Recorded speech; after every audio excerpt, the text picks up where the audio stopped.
It is 10 a.m. Clemson, South Carolina. Um, it's about 10, so we should get started. My name is Dil Thavarajah. I'm a professor of Pulse Quality and Nutritional Breeding at the Plant and Environmental Sciences, Clemson University.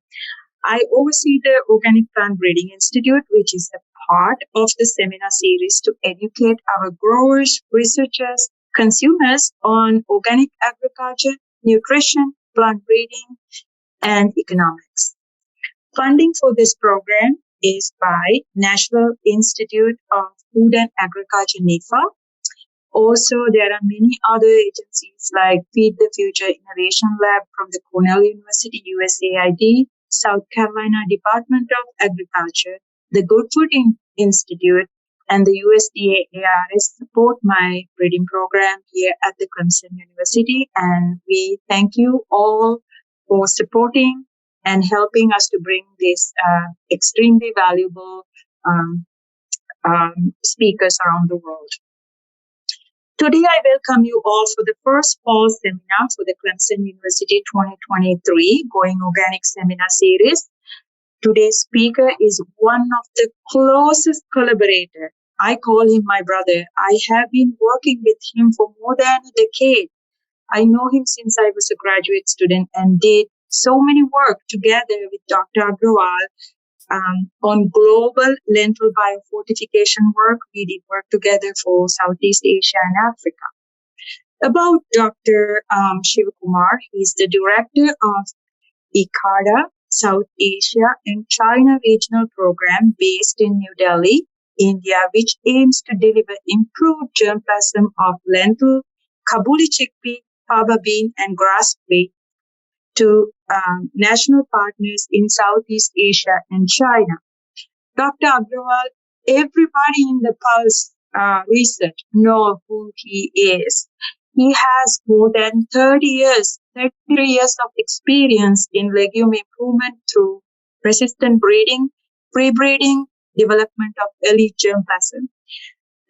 He has developed so many lentil varieties, 55, 5 mung bean, 2 Uda bean, 1 rice, and 3 grass pea varieties, and published more than 250 peer-reviewed journal articles, 77 book chapters, 14 books. There's a list go on and on because he is the most globally recognized humble lentil breeder that helped many new emerging breeders around the world. So with that, I would like to welcome Dr. Agrawal for today's seminar to open.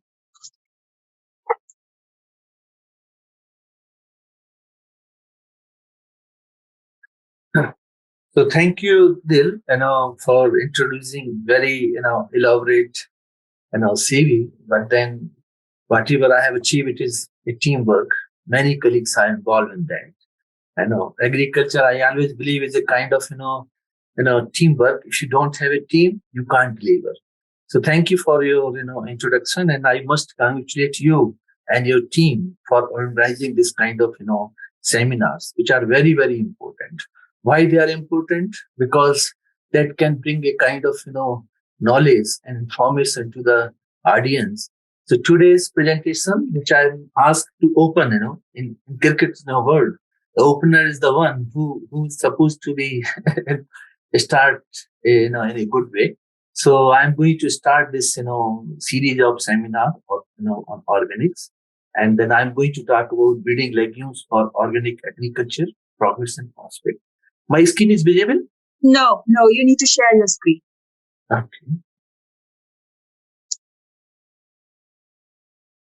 You can hit the button share screen on the bottom. Right. Okay. It is there? Yes. Okay. Thank you so much. So I'm going to, make presentation on breeding legumes for organic agriculture, progress and prospect. So my,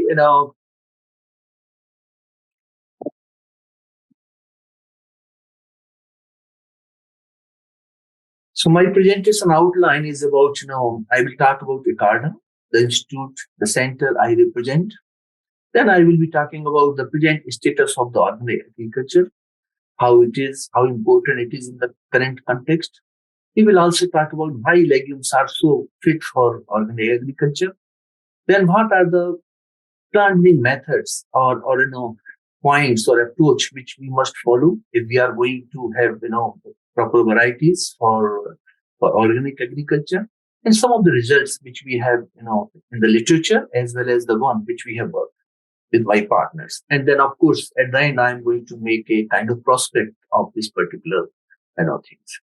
So as you know that ICARDA is one of the 15 CDI centers which provides innovative, climate smart and science-based solutions that really help us to improve the rural livelihood in dry areas. And these dry areas are across the Africa, Asia and the Middle East. And if you see the target environment on which we are working, this is about the dry areas. And that accounts for almost 35% of the world agricultural land on which depends the livelihood of 2 billion people, almost 27% of the world population. When we talk about dry area, it is not about only rainfall. It is also about the irrigated system. It is also about the agropastoral system and desert farming. And that is the area where you will find that many farmers, not by choice, but by force, they are going for this organic agriculture because they are still not using because they do not have access to some of the pesticide and chemicals, insecticides, which are being used in the intensive agriculture. As you know that, in recently, this CDIR, they have, what I should say, they have gone through a, big change. And now we call it one CDIR. So ICARDA is a part of one CDIR. Many of the CD centers which were there, some of them have not joined these initiatives. So at present, from this year, from 2022, now we have a portfolio of almost 27 initiatives, which are, with the focus, global focus as well as regional focus. And if I group those, 27 initiatives in the three major theme areas, these are the genetic innovations portfolio. There are almost 6, initiatives are there, mainly of global nature. Then we also have a system transformation portfolio. We have 12 initiatives are there, and they are mainly, environment focus, mainly agro-ecosystem focus, and then, then another, major area is resilient agri-food system portfolio. We have 9 initiatives are there, so I will not, talk about them, but I can see that these are 27 initiatives. If you go through, then they are contributing to 5 impact areas. And out of those 5 impact areas, 3 are directly associated with the organic agriculture. One of them is the climate adaptation mitigations, environmental health and biodiversity, and nutrition, health, and food security. These are the 3 which are directly used. So if I just take, all those 27 initiatives, then I can say that 12 initiatives, they are the one which contribute to the organic farming directly or indirectly. So that is the change which has occurred at this one CDIL level. But, if you see that why we have gone for this change, it is mainly because there are some global trends which we must know about it. First of all, now this technology generation is market driven. No more it is like production driven that something is available. For example, if there's a market for organic product, then technology will be there for this, to fill that gap. Today, with this COVID-19 and Ukraine war, this has also given a number of, lessons to us. First of all, we have learned that production, trade, and consumption, they change very fast and very unpredictably. That is what has happened across the world. Today, many of the countries are not able to have access to the international market for wheat, rice, like those major commodities. Then climate change. It is, you see it, Pakistan, India this year, lot of, heavy rains. And these heavy rains were only in a few, events. And then I can say that the current food system is a part of the problem. And if you see this particular graph, then you can see that agriculture and land use changes. If I combine them together, then almost 24% of the total emission is coming from this sector. Therefore, it is a part of the problem. Then, because of that, there are some emerging, trends. One is that now people are going for urban, vertical, and organic farming, and it's happening. And the major issue is that how to produce more food substance sustainably at lower cost. Keeping that theme in mind, then we have to think from demand to delivery, consumer. For that, we have to think in terms of the right selection of the crop, and within crop, we must have the right kind of varieties selected. At the same time, we have to also modify or refine our farming practices, and then we have once we have the produce, we must link them with the market linkage. Without that, if you do not have this complete chain, then we cannot have an economically viable and ecological sustainable system. Keeping that in mind, if you see why we are going for this continue, because we want to produce more. We want to produce more from less land. We want to produce more from less water, less inputs, less energy, and so that we are able to produce less, carbon emission. And if you see that the question comes in our mind: can this organic agriculture feed the current population, which is almost touching to almost 8 billion?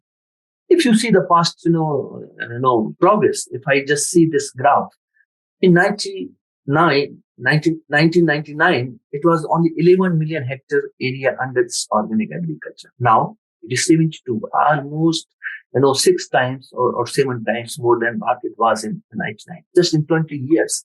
But still, if I take this into account, it is only very small portion, that is 1.6% of the total agricultural land being cultivated, globally. Some of the countries out of those, and I can say almost 187 countries have adopted this, organic agriculture. But some are like Australia, Argentina, Spain. They are the one which are the major organic agriculture, growing countries. But if you see India ranked first when it comes to the number of the organic farmers. But then area under that is not that much. That's why it is ninth in the total area under organic farming. Of course, why farmers are going for urban, because that may not give you high yield, but it will help improving farmers' income by reducing the cost of cultivation, because they are not using any external inputs. At the same time, it attracts better market price. And if I take into that account, if I take the whole area, even if we bring all agricultural land under organic agriculture, its carrying capacity maximum is 3 to 4 million. This is one of the estimates. Then it means it cannot completely fed. So we have to gradually improve. And for that, we have to, why it is happening, how we can bridge this gap, how can we make this organic agriculture more and more productive? Because at present there are yield gaps in organic agriculture. If I take into account different crop groups, you can see that organic agriculture gives you only 79% of what you harvest from the conventional agriculture, almost 21% less. If I take across the crops, then it is almost 20% less yield as compared to the conventional, and that is based on almost 115 studies, meta-analysis. But then, good part is that there's wide variation depending on the crop type and management practices. You can see in some of those, studies, we found that these organic agriculture can give even better than conventional agriculture. And that is where we have to think, what are those, kind of management practices they have followed, that it has given them such a, higher yield than the conventional agriculture. And that is what we should target. And if you see among the, crop groups, it is the legumes, which has the smallest yield gaps. And the reasons are mainly because, still, if I see legumes are being grown by the resource poor farmers, and then they do not go for applying. And in fact, the current cultivation of legumes in South Asia and Sub-Saharan Africa mostly is, you can say, close to organic agriculture. But then another issue with this organic agriculture is the relative yield stability. That's also very low. And the reason is, are there. First is that more than 95% of organic production presently is based on the varieties which are developed for high input intensive agriculture. Such varieties lack the traits which are required for organic low input conditions. Keeping that in mind, then it comes how I always see this organic farming is the kind of process, not a product. And that process starts right from the seed multiplication, how you multiply that seeds, how you prepare the seeds, for planting, how prepare the field, and then how you manage, nutrients, weeds, and stress when the crop is in the field. And that is how you can say that this, and if we follow all these things, then we have a high quality produce. It also improves the inputting efficiency, because when you go for this organic, agriculture, slowly the soil health improves, and that really help us to improve the inputting efficiency. It also reduces the emissions, as well as increase the resilience and higher returns. And one estimate says that, at least in the case of lentil, since I was associated with that, we found that an organic lentil could potentially occupy up to 1 million hectare area within no time, because there is a strong amount demand for improved varieties which are well adapted to the organic farming systems. But then, if I take into account the 12 parameters which are available now for sustainability, then one can see that organic agriculture in this particular picture, in all those 12 parameters, organic farmers stand out as the winner as compared to conventional agriculture. But then, why organic agriculture should be adopted? Because there is a rising cost of the inputs. One can see that with this Ukraine war, suddenly the price of fertilizer has gone 3-4 times. And then there are health and environmental concerns for the consumers. They are looking for the better taste and quality. At the same time, these organic agriculture, it gives you better yield when there is stress conditions, and it is sustainable. And of course, it commands the premium price of the produce. Keeping that in mind, I can say that legumes has positive impact on all these parameters. They are the ones which are winners again, on these all 12 parameters of sustainability. If I take into account the nutritious quality of organic, produce, one can see that they are significantly higher vitamin C, iron, magnesium, and phosphorus. This is a study based on that. They found that almost 13% to 27% there is a difference between the organic diet and conventional diet. And at the same time, there's a minus nitrates, which is very, very important, when it comes to the health. And recently, this group has worked out this quality, nutritional quality of different pea varieties, and they found that there is a lot of variation in terms of amino acid profile, total amino acids, and total protein, as well as in vitro protein digestibility under this organic agriculture. That can be, so there is a scope for expanding our varieties under this organic agriculture. When I look into the global status of legumes, presently we are growing legumes in 92.76 million hectare area, but then hardly less than 2% area is under organic agriculture in real sense, I'm saying. Then out of that we are getting 88.31%, 88.31 metric tons of the total produce, and you can see we have made good progress actually. If I just take into those this from 61, 63 to 18 and 20, one can see that almost the production has doubled. Area has also not doubled, but I see 25% more area as compared to what it was there in 60s. Another very good observation is that legumes are very low input crops under conventional agriculture. That's why they are performing better and stable under organic agriculture compared to other group of crops. That's what we have observed in the earlier slides. Almost 2 of the 3 crops, when you go to the organic, they are the legumes. Whereas where I say that 1 out of 3 crops was also a legumes when we have gone for this conventional agriculture. It means legumes are much popular among this organic farmers.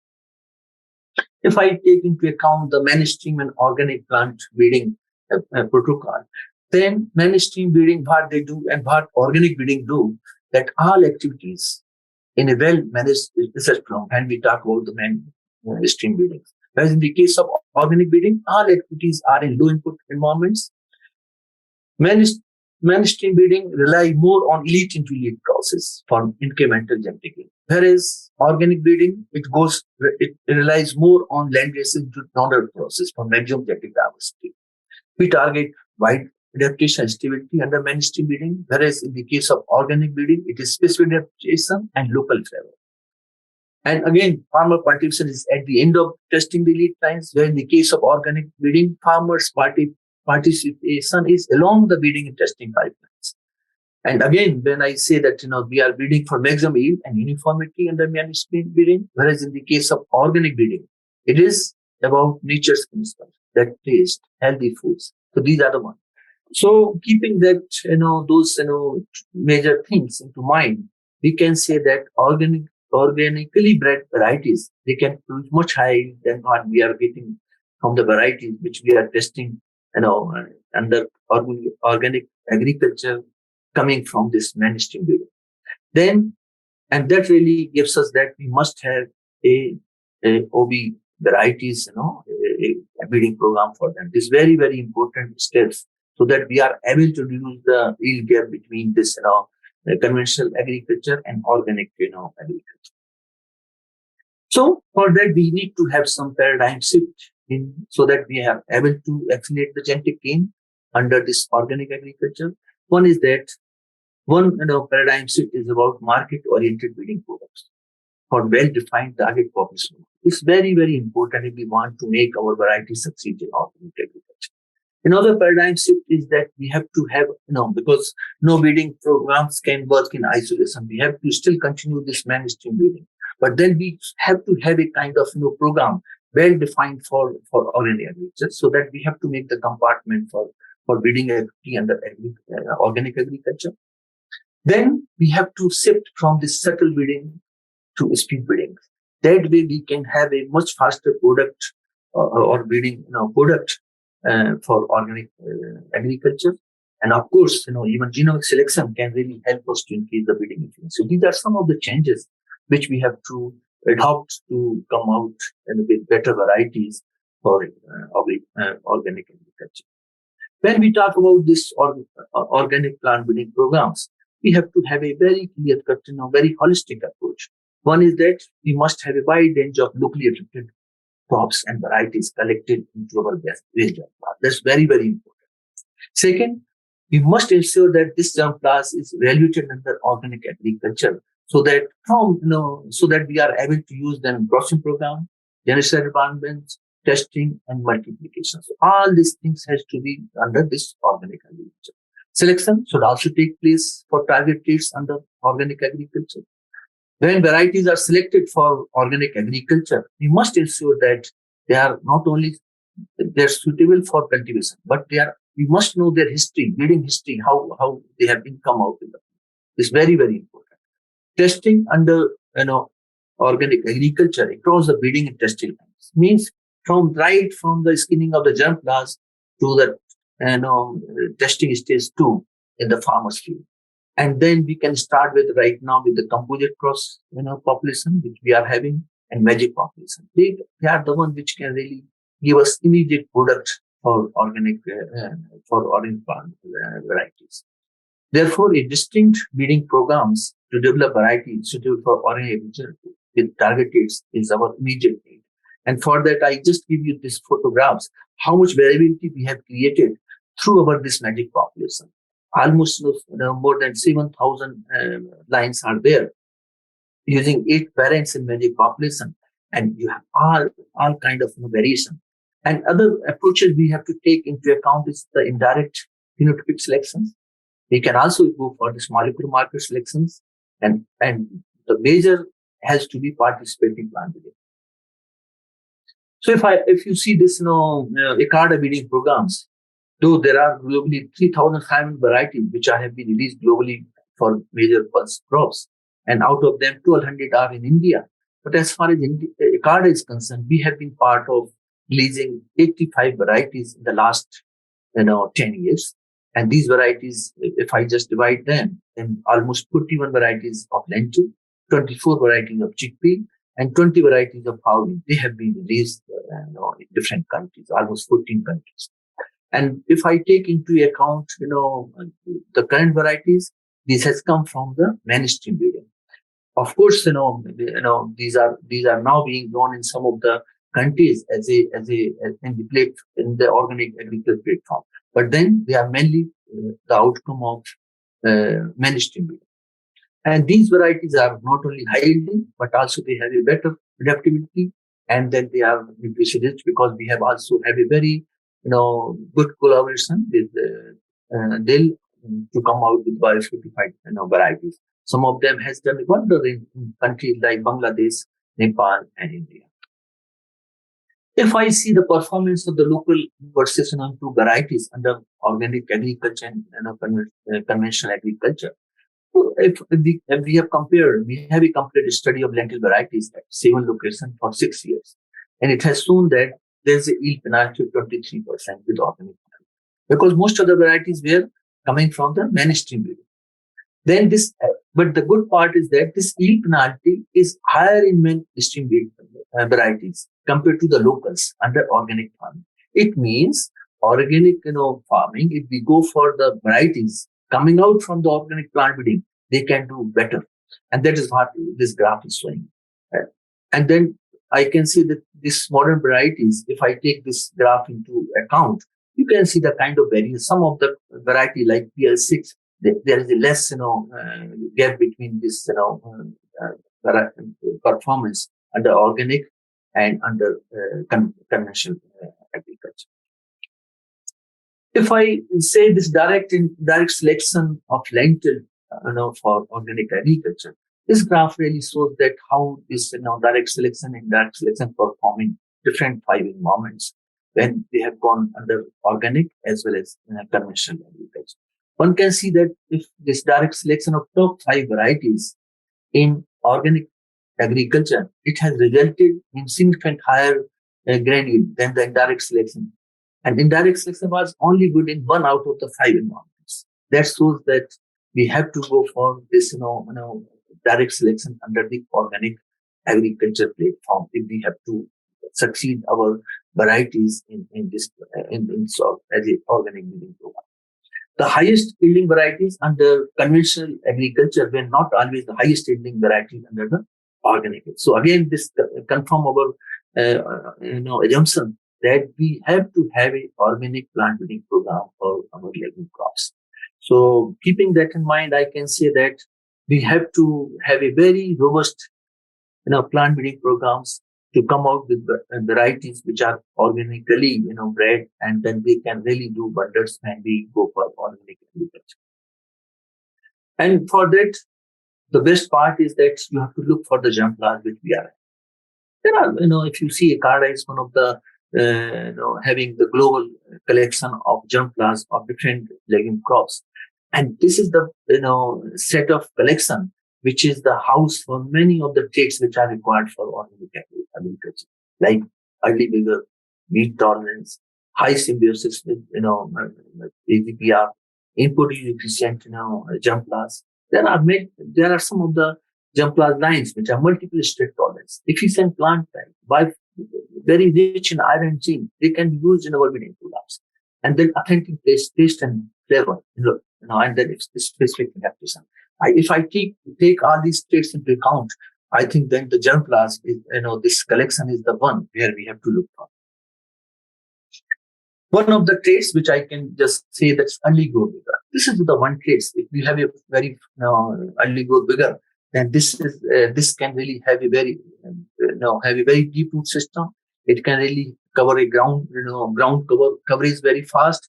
As a result, what you find that there is a weed suppression, and that is the biggest problem of organic agriculture, that we do not use weedicides and herbicides. As a result, weeds are rampant. So if we have a variety which have early growth vigor with deep root systems and high biomass, then I'm sure they are the one which can really suppress the weeds. Some of the lines in lentil we identified, like ILL 7663, ILL 6002, like these are the few of the lines having very robust root systems. They have a very high, deep root system and very high shoot, weight. As a result, they are the one suitable for agriculture and this organic agriculture. Another is that symbiotic efficiency in our varieties. ICARDA holds almost 13,000 rhizobium strains, which have been collected from many environments, and we have tested 45 lentil rhizobium combinations involving 3 lentil varieties and 15 rhizobium strains, and we found that symbiotic efficiency of rhizobium strains, one of them, differ with the lentil variety. One can see this particular ILL 4605. It has an excellent symbiotic association with this particular strains. But then the same strain does not do well with this ILL 605. So therefore, we have to be very careful in selecting these rhizobium strains. And for that, we can even breed varieties which can have a better symbiotic relationship with rhizobium strains. So that is another part which is very, very important for taking into account when we are breeding varieties for organic agriculture. Another one is the improved plant type. We have to screen our breeding material for good standing ability. Erect, tall. They must have this more height of the first pot, no pot drop, because these are the things which really matters. And keeping because once you have this kind of plant type, they are the one which suppress the weeds. One you can see in some of them. Can you see these are almost free from weeds, whereas you can see other one which were not tall, which were spreading types. You can see a lot of weeds are there. This is one thing which is very, very important to go for the right kind of plant type for organic agriculture. As I was saying that this, land races and crop wildlife, they are the excellent source of getting the best traits or traits which are really required for our varieties for organic agriculture. And you can see some of those, we have used those lines and we could find that these lines can give up to 40% more yield with high iron and zinc. And out of that, now one variety is about to be released in Morocco this year. But when we, talk about organic agriculture, we must think in terms of visual selection. That is also very, very important.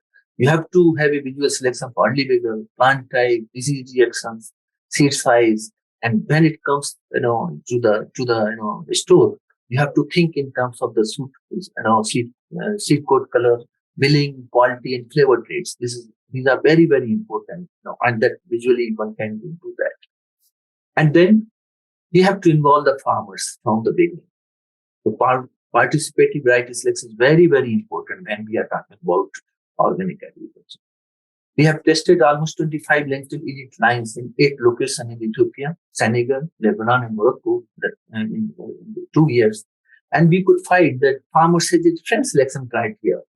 And these are some of the selection criteria which they have adopted, like branches, number of pods, drought tolerance, non-losing. And these are the traits which are very required for organic agriculture. And farmer selection, this particular selection, as I said, it is recorded more than 30% yield, and this year it is being released, in Morocco. And but then there is one issue when we go for this, multi-location testing of farmer or participant breeding selection. We found that granule, iron, and zinc content, they were highly influenced by this environment and then interaction. One can see here in different moments. This particular line is giving much higher yield, as compared to the check. But then, like in another environment, it is very, very poor. So there is a wide fluctuation in the level of granule as well as in 100 seed weight, protein contents, zinc, and iron. But then that is how we have to involve farmers into our breeding programs. So keeping that in mind, I can say that there is a great future for organic agriculture. The only thing we have to ensure that we have to have right varieties coming from these organic plant breeding programs in specific areas. Once we have that, I'm sure that we will be able to reduce the yield gaps. And then, as I said, the legumes with smallest yield gaps, they are the best option for organic agriculture. When we are developing this, organic breeding bred varieties, we must ensure that this is very, very important steps if we want to reduce the yield gaps in this organic agriculture. We have to ensure that all steps across the breeding and testing pipelines are undertaken at organic agriculture platforms. These are some of the tastes which are very, very important, and I have talked about them.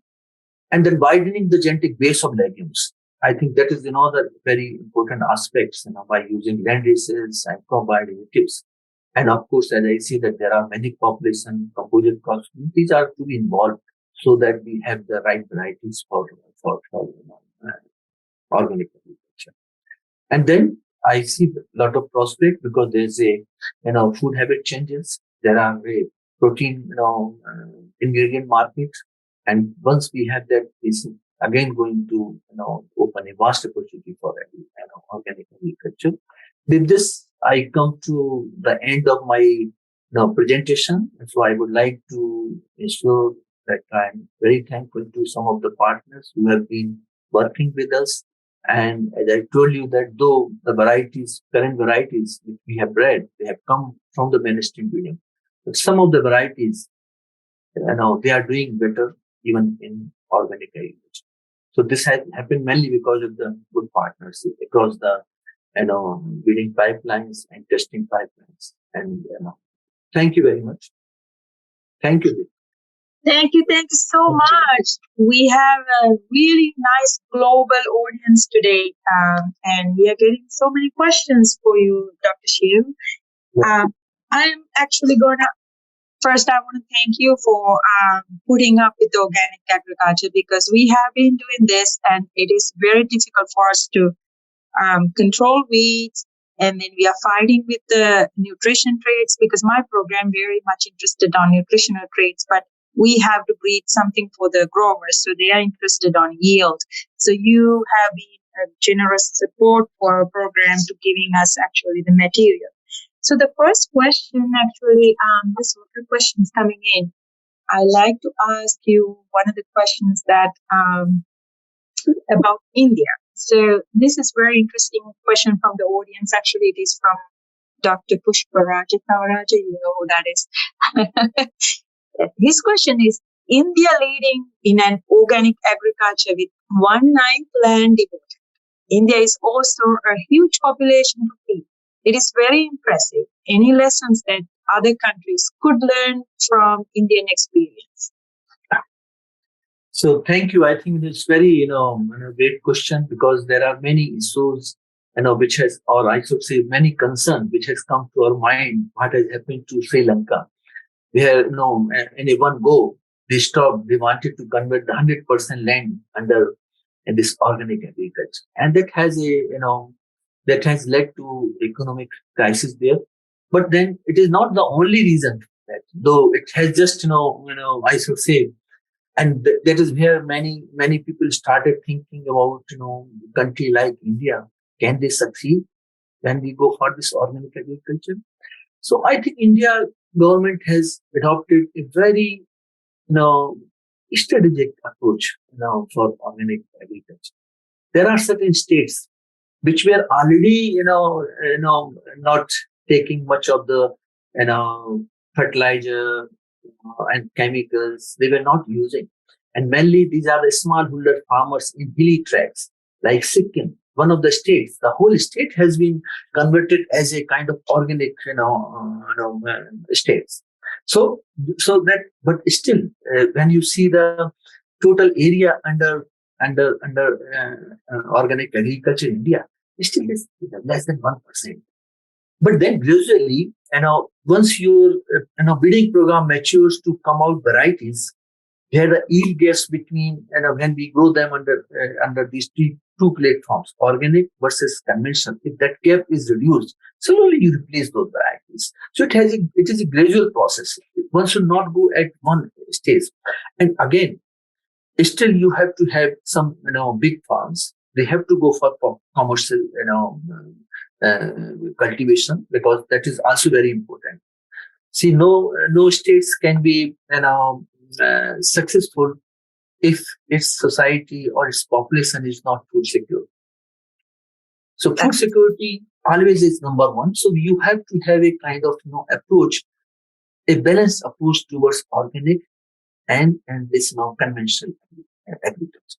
So I think gradually India government has a number of programs, nature positive programs. They call it what they call it means or there are a number of nature positive and many terms are there in India which are being used, and many people are working mainly in tree tracks, northeast India, and also like Bundelkhand and the very area which are not agriculturally very advanced like Punjab, Haryana, and Western Uttar Pradesh, where farmers are going for rice wheat system. And even in those states, now the farmer has started thinking how we can have this rice wheat system and rice system more sustainable.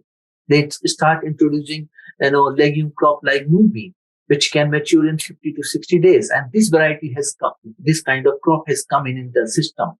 And so that's how we have to have a very balanced approach. So I will not say that India should, with such a large population, immediately shift to 100% organic. No, It has. that's not going to work. So, Dr. Shiv, South Carolina, we use pulse crops as a winter crop. You know that because you're working with me and you have been sharing a lot of materials with me. So, and then we do all direct selections at the farmers field. We wanted to do what fit for farmers. So when we plant the conventional cultivars in our organic system, which has no input, which is low input, no fertilizer, nothing. It's just a standalone soil. We just throw them in the winter and then they grow in the winter because most growers don't grow anything in the winter time period. So this is the cash income. So are we missing something with the climate change? So how do we adapt our breeding programs to changing climate and use these crops as a cash crop for these farmers to use it in the winter? Because they're very scared to get a new crop. But how do we promote it? See, as you know that when we take our legume crops in new areas like, North Carolina or South Carolina, the major issue is about when you introduce a legume crop, you don't introduce rhizobium.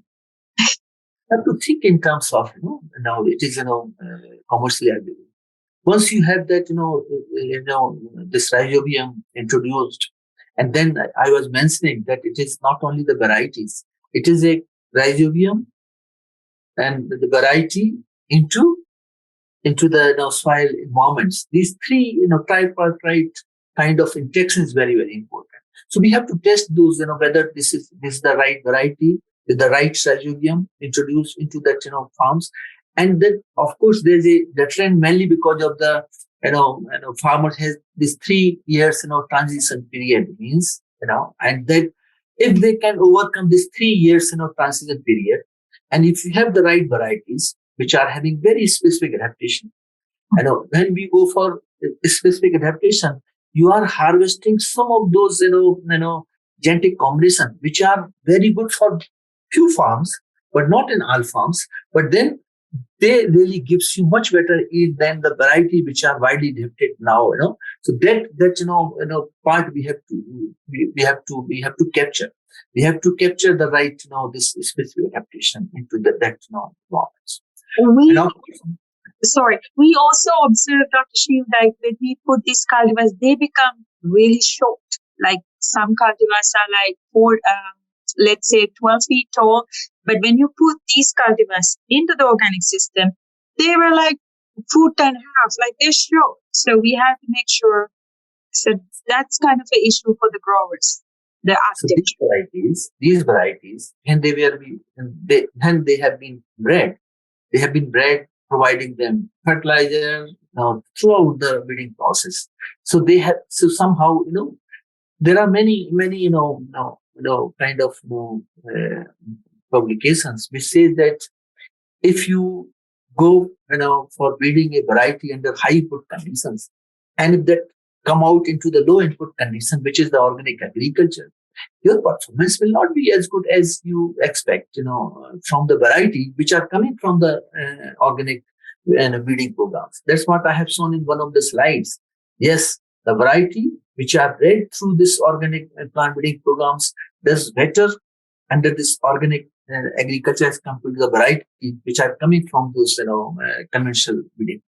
So maybe gradually we have to shift into that, because let us say now, I'm thankful that now you have started that breeding programs, taking those varieties among those the best one. Now you are crossing them with this the right kind of donors. That will, once these varieties or the whole breeding pipeline and testing pipeline is under this organic agriculture, the product which will come, I assure you that they will be doing wonders into the organic farm. That's our hope. 2024, 2025 growing season. I hope you'll be there next year to see our breeding hives. So now we are moving to Pakistan. There's a question from one of the colleagues in Pakistan, and they are devastated with the drought. And so his question is there a way about 40% of the common 1 minute. I need to get this question right. It's about, okay, he's talking about Asia, especially Pakistan, and other states are currently facing drought and other natural disasters. Is this way about 40% of the common men will deprive of basic necessity of life, that is the food. So about 40% of people are going to not have enough food in Pakistan because of the natural disasters. So his question is, which crop should be cultivated and breed in such areas to fulfill the necessity of food for the people? See, first of all, I express my full sympathy what is happened because of this flood. Many crops have been devastated in Pakistan. My full sympathy, and my I really feel bad that how the farmers, poor farmers, or I should say smallholder farmers, the crop has been devastated because of this deep flood, as well as in some part drought. So, and that many crops cannot stand both, but there are few crops like which we have I could say forgotten crops like grass pea is the one crop which can be which can tolerate drought. At the same time, it can also tolerate water loss. Crop like rice, when the submergence gene has been introduced, that variety can also be grown under this even submergence conditions. So see this we cannot breed a variety for natural devastation, but we can insulate our varieties with few traits which, if face those kind of challenges with a limited kind of intensity and frequency, they can do better. But then, of course, the kind of flood it happened, no variety, no crop can do better. And the only thing in this condition is that we should rely on the global market, and then of course we should have a contingency plan, because this flood is not going to remain there, throughout the year. Once the flood receded, you have a contingency plan. You must think of having the right seed available to the farmers, short duration varieties, which can really be so that the crop or season which we have lost, even if we plant them late, still you will have some yield. So go for the short duration varieties of any crop of the season, so that the farmer has something in their hand at the at the time of harvest. And I'm sure that there are a number of varieties, like as I say, after the flood, now you can go for this moonbeam and the Bengal gram. If you plant them, even in the month of August and or September, there are varieties which can mature in by October end. And of course, rice is one crop which is having a wide adaptation under this upland, lowland, submergence, flooding conditions. So these are some of the things, but of course, you cannot just plant one crop across the country. Yeah, I think crop diversification is the only answer we can give. And also that helps to increase the nutrition content too. So maybe they could have mung bean and maybe have a leafy green. After the flood, you might not want to have a leafy green because of the diseases can be go through. But I agree with Dr. Shiv. And in fact, Rabi season, winter season is going to be excellent for them. Because why I'm saying that now the soil moisture will be enough to have a wonderful, what I should say, the next season crops. So I will suggest that, okay, this is very stressful period, but the coming season is going to be excellent for the farmers. And this is a time when we, short period of, stress. And we are sorry for your loss of the crops in the Pakistan. So thought about that. Thank you so much for sharing your question. Next question is a little bit more on science, and I think one of your students, probably from India, Miss Ingachit Singh, Mr. Singh, he wants to know genotypic specificity is there for rhizobium culture. Yeah. Yes. You want to comment on that? I think he's asking about genetic diversity for the rhizobium cultures that we have. So yes, see, there are, when you screen rhizobium strands, you will find all sorts of strands. There are some promiscuous type of strands, means they go along with any varieties. Okay, but there are some strands which have very specific kind of association with some of the varieties, or you can say genetic specificity there. So we have to look for what type of, because rhizome it requires a kind of production, commercial production. So you have to think what type of facilities you are having. So I would like to go for variety specific rhizobium, where we have very good facilities, and otherwise we will go for those which go well with most of them. And another issue is about when you are thinking there is a climate change, for your crops. If your crop is going to be affected, your rhizome strand is also going to be affected. So you have to screen your rhizome strands also for all those drought, heat, and then we have found that there are rhizome strands which can also survive well under this drought, heat. So we have to make all those things. So there's a very well specificity with variety as well as with farmers. Right. And Dr. Shiv, so there are a lot of product in the market right now. Like even when we got this year the short chickpeas in our farm, and then many people say, "Oh, you add this, you add that," but like in the organic agriculture, we have to wait and see until we get the right rhizobium into that soil. So you really can't add so much of input because organic agriculture is low input.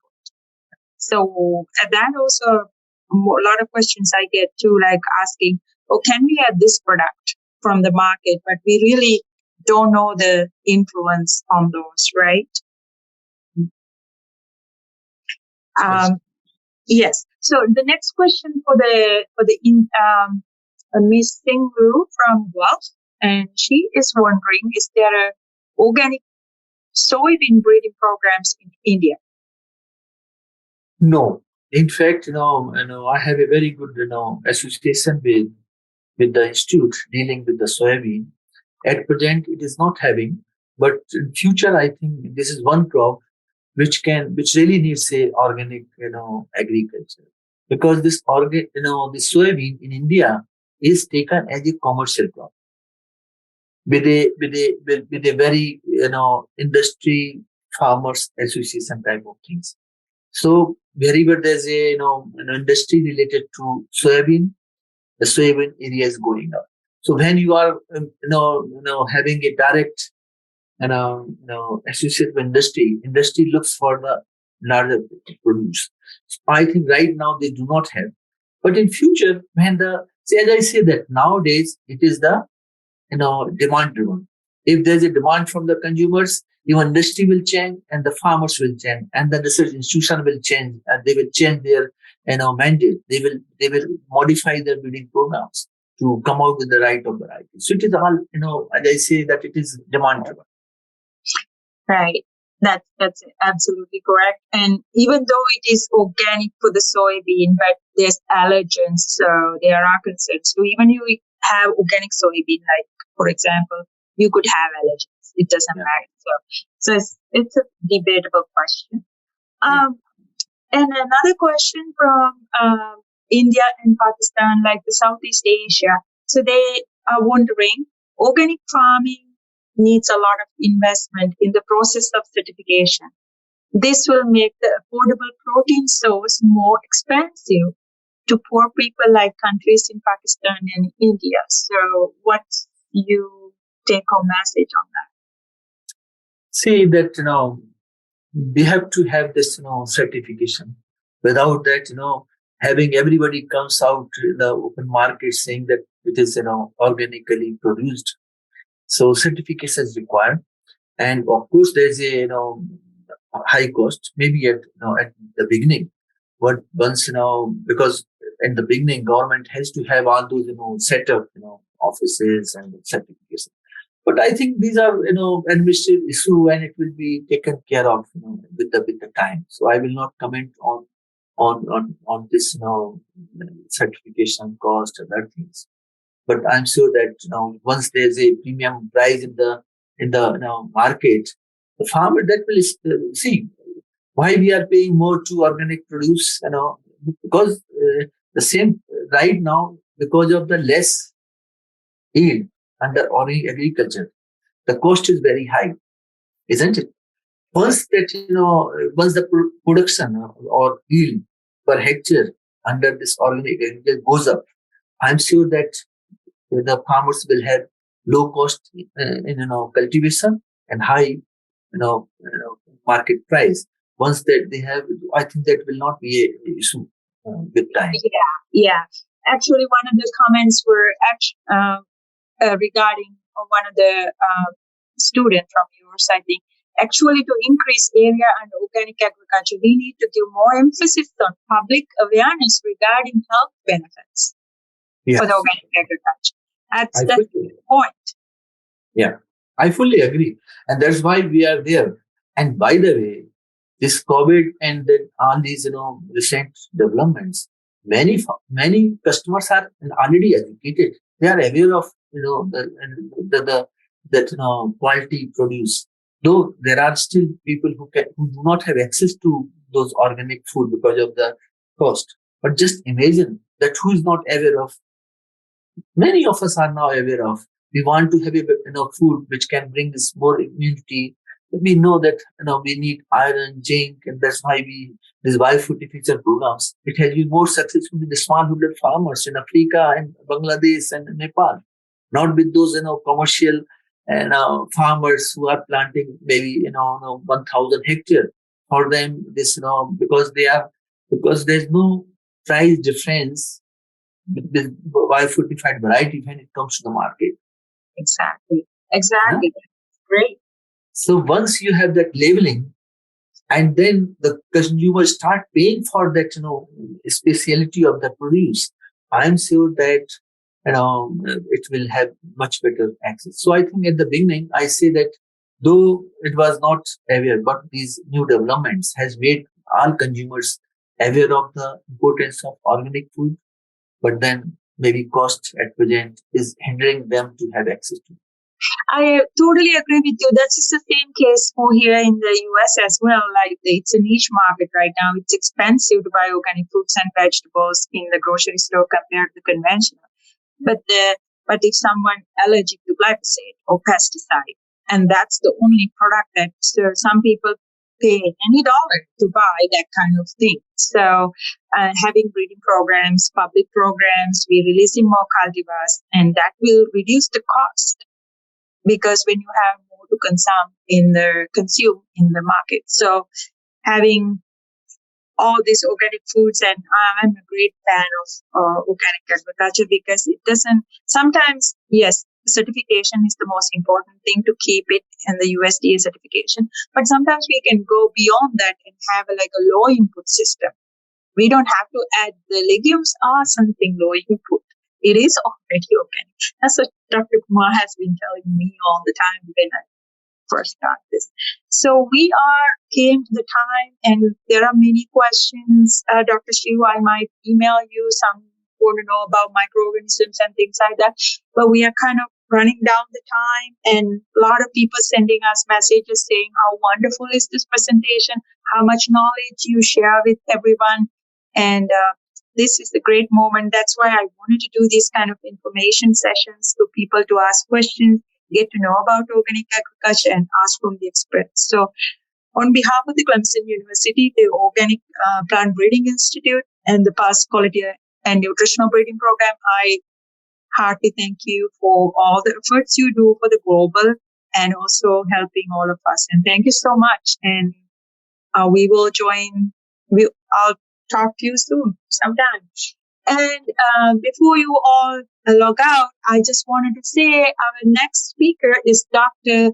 George Wenmark, one of the best chickpea breeders from US, and he will talk about how going organic with chickpeas, and he will talk about his program, and he's a research director at the USDA ARS Pullman, Washington. So this fall, you will see the all wonderful global breeders we are bringing into one place to talk about agriculture. Thank you so much, and hopefully we will see you all again in October 26th. Thank you, Dr. Kumar, for everything. Thank you very much. I think, thanks to the audience that, they have kept, 1 hour engaged, so it's wonderful questions also. Sometimes